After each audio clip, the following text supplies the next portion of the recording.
बताओ कि तुम्हारी नजर में आतंकवाद की डेफिनेशन क्या हमास है? ने जो किया वो आतंकवाद है। ये आप कहते रहो। मतलब कल फिलिस्तीन ने किस तरह इजराइल ने फिलिस्तीन के बच्चों को 500 बच्चों को मार डाला, उसको आप नहीं कहेंगे, आप उसको कहेंगे जवाबी कार्रवाई। होता है भैया, इजराइल वहाँ पे सायरन बजा रहा है, वहाँ पे पर्ची डाल रहा है कि भाई सिविलियन यहाँ से निकल जाओ। तुम्हारे बाप का इलाका है तो निकल जाओ, मतलब उन्हीं की जमीनों में तो वहाँ से निकल जाओ। तुम्हारे बाप का इलाका है, निकल जाओ।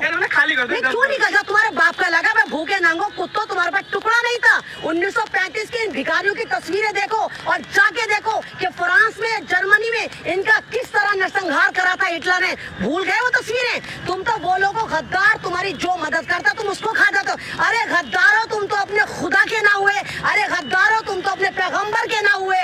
तो जो लोग खुश हो रहे हैं, मंदिरों में पूजा कर रहे, घंटे बजा रहे हैं और लगा रहे हैं, तो उनको मैं पहले बताऊं कि ये बद्दीन लोग, यहूदी लोग अल्लाह ताला को मानते हैं लेकिन अल्लाह ताला की तालीम को नहीं मानते। ये जिन मूसा अलैहिस्सलाम को मानते हैं, 124 करोड़ पैगंबर में से हमारे एक पैगंबर है मूसा अलैहिस्सलाम, ये उनकी नाफरमानी करते हैं। और जिस तरह आपने देखा कि अटल बिहारी वाजपेयी लगातार जब भारतीय जनता पार्टी बन रही थी तो लगातार कह रहे थे, ए हिंदुस्तान वासियों हमारी पार्टी में आओ, हम वादा करते। वो किससे कह रहे थे? वो मुसलमानों से कह रहे थे। वो मुसलमानों से कह रहे थे कि अरब देश हमारा मित्र है, मित्र रहेगा, हम फिलिस्तीन के साथ खड़े हैं। आप ये कह रहे हैं भारत का मुसलमान उसी को वोट देगा जो विदेशी मुसलमानों को, बाहर के जो देश है मुस्लिम मुल्क है, अगर उनकी हिमायत करेगा तो भारत का मुसलमान तभी वोट देगा। मुझे लगता है कि आपको लगता है कि भारतीय जनता पार्टी ने तुम जैसे लोगों को कर दिया है कि तुम लोग मेरे ख्याल से जाके इजराइल में आधार कार्ड बनवा रहे हो या वोटर आई कार्ड बनवा रहे हो कि 24 में मेरे ख्याल से तुम अपने विश्व गुरु को इजराइल से जितवाओगे, वहीं पर तुम शायद अपने आधार कार्ड और अपने वो बनवा रहे हो पैन कार्ड वगैरह।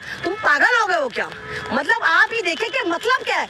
इतना प्यार आपको फिलिस्तीन के लिए है भारत से? अरे बावले, भारत मेरा मुल्क है, फिलिस्तीन मेरी धार्मिक जगह है, वो मेरे पैगंबरों का शहर है, वो मेरा किबला अव्वल है, वो मेरी धार्मिक जगह है। तुम फिलिस्तीन को भारत में लाके क्यों जोड़ रहे हो? तुम ही लोग हो जो मणिपुर को दिखाते हो कि सऊदी अरब का हिस्सा है और फिलिस्तीन को तुमने हिंदुस्तान में लाके डिप्लॉय कर दिया। अबे फिलिस्तीन बाहर है, मणिपुर भारत के अंदर है। तुमने मणिपुर को तो बसा दिया बाहर, मणिपुर पर तुम बात नहीं करते, लेकिन फिलिस्तीन पर तुम ऐसे दर्द ले रहे हो कि जैसे भारत के अंदर फिलिस्तीनी है और इजराइल है और दूसरी स्टेट पे हमला कर दिया। अंजाम क्या होगा? अंजाम कुछ नहीं होगा, अंजाम जीत हक की होगी। लगातार 75 सालों से जुल्म हो रहा है, लगातार हो रहा है, लेकिन मैंने फिर कहा कि अल्लाह ताला सुप्रीम खुदा है, बैठा हुआ है और वो लोग मरने क्या है। दुनिया का सबसे जीदार मुसलमान, सबसे ज्यादा ईमानदार मुसलमान, सबसे ज्यादा ईमान पे कायम रहने वाला मुसलमान फिलिस्तीनी है। उनको पता है कि हमारा अंजाम,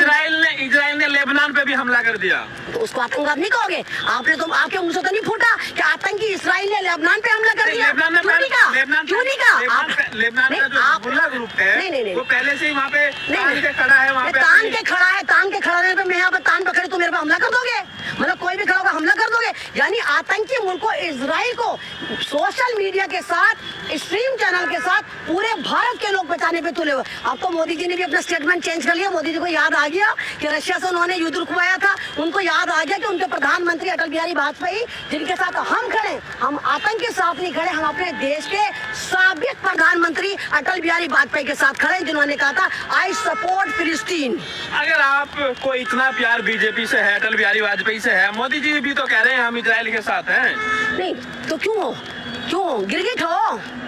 क्या हो? गद्दार हो? नमक हराम हो कि कल इसका नमक खाएंगे, कल उसका नमक? समय की बात है, समय के हिसाब से डिसीजन लिया जाता है। डिसीजन भैया खुदा तुम्हें समझे, जानवर कुत्ते बिल्ली नहीं हो, डिसीजन दिमाग से लिया जाता है। यानी तुम हमेशा कातिल के साथ खड़े हो, जहाँ मुसलमान मरता है वहाँ तुम खड़े रहते हो। मतलब जहाँ मुसलमान मरता है, मुसलमान आतंकवादी, यहाँ का आतंकवादी, वहाँ का आतंकवादी, और जहाँ मुसलमान मरता है तो दूसरा मुल्क मारता है, तुम उसको कहते हैं जवाबी कार्रवाई। आपके लिए देश की नीति से ऊपर पूरी दुनिया है मुसलमान आपके लिए। देखिए देश की नीति में यहाँ कोई मतलब नहीं। मोदी जी आप ही तो, जब कोई भी मुल्क, जब मेरे भारत के किसान बैठे थे, मेरी भारत की वो रेसलर जो गोल्ड मेडल लेकर, आप दुनिया के किसी भी मुसलमान के लिए खड़े हो गए। यार तो पहले बात तो सुनता नहीं, अपने टांग आता है बीच में सवाल दाग देता, सुनता है नहीं बावला।